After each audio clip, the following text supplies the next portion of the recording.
வணக்கங்க. பொங்கல் எல்லாம் ஆயிடுச்சுங்களா? எல்லாருக்கும் நல்லபடியாக எங்களுக்கெல்லாம் முடிஞ்சிருச்சு. பொங்கல் காணும் பொங்கல் அப்படிங்கிறனால வந்து பெருசாலாம் ஒன்றும் செஞ்சுக்கல. நாங்கள் பீச்சுக்கெல்லாம் போவோம், நம்ம யூஸ்வலாக நாங்கள் போவோம் மெரினாக்கெல்லாம். பட் இந்த தடவை ரொம்ப கூட்டமாக இருக்குங்கிறனால போகல. அதுவும் இல்லாமல் க்ளவுடு வெதரும் வந்து கொஞ்சம் மோசமாக தான் இருந்தது, காற்றெல்லாம் அடிச்சுக்கிட்டு இருந்தது. அதனால் வந்து போகல. இன்றைக்கி வந்து அதான் சும்மா ஸ்வீட் ஹோமாக முடிச்சிட்டோம். நாங்கள் இட்லி செஞ்சோங்க. இட்லி இன்றைக்கி டின்னர் வந்து எங்கள் வீட்டில் இன்றைக்கி இட்லி, அப்புறம் பட்டாணி குருமா செஞ்சேன். அப்புறம் வந்து மத்தியானம் வச்சது இருந்துச்சு, சப்பாத்தி பண்ணிட்டேங்க. அப்படியே இது வந்து ரெண்டுத்துக்குமே வந்து ஒரே இதாக வச்சு சாப்பிட்லாம். அப்புறம் வந்து நம்ம இட்லி மாவு வந்து எப்படி அரைக்கிறது அப்படிங்கிறத வந்து நான் வந்து வீடியோ போட்டிருக்கேங்க. நல்லா ஸ்பாஞ்சியாக நல்லா சாஃப்டாக வரதுக்கு. அதை வந்து நான் ஐகார்டில் கொடுக்குறேங்க, அதை பாருங்கள். யூஸ்ஃபுல்லாக இருக்கும் பிகினர்ஸ்க்கெல்லாம்.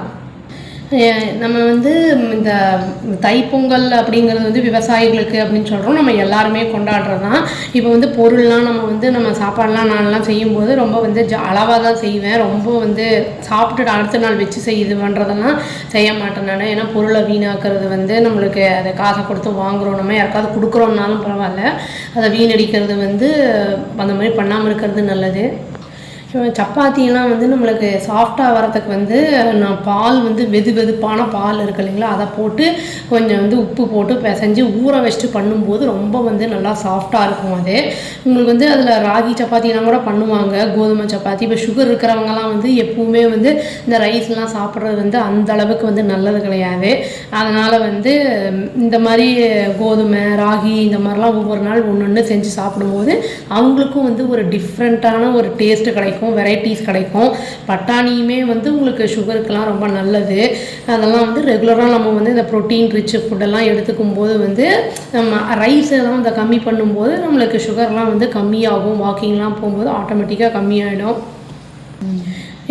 இந்த பட்டாணி குருமாவோட வீடியோ கூட இருக்குங்க, அந்த லிங்க்கும் வந்து நான் ஐகார்டில் கொடுக்குறேங்க. இது வந்து 2-3 இதுக்கு வந்து பண்ணலாம், யூஸ் பண்ணலாம்.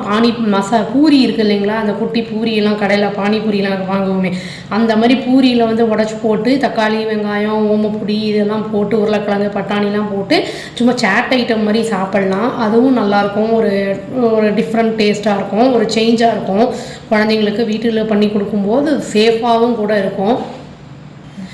இப்போ சப்பாத்திலாம் பண்ணும்போது நம்ம முக்கியமாக கவனிக்க வேண்டிய விஷயம் என்னென்னா, சப்பாத்தி கல் வந்து தோசை கல்லுக்கு போடுறத சப்பாத்திக்கு யூஸ் பண்ண மாட்டாங்க யூஸ்வலாக.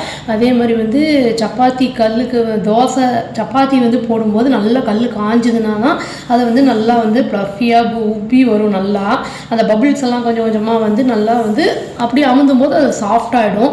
சூக்காகவும் சாப்பிட்லாம், இல்லாட்டி வந்து வேணும்னா எண்ணெய் ஊற்றி கூட சாப்பிட்லாம். அது அவங்கவுங்க விருப்பம் தாங்க.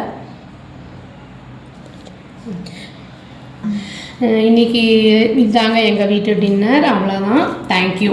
Please do like, share and subscribe our channel and click the all option and tap the bell icon. Thank you.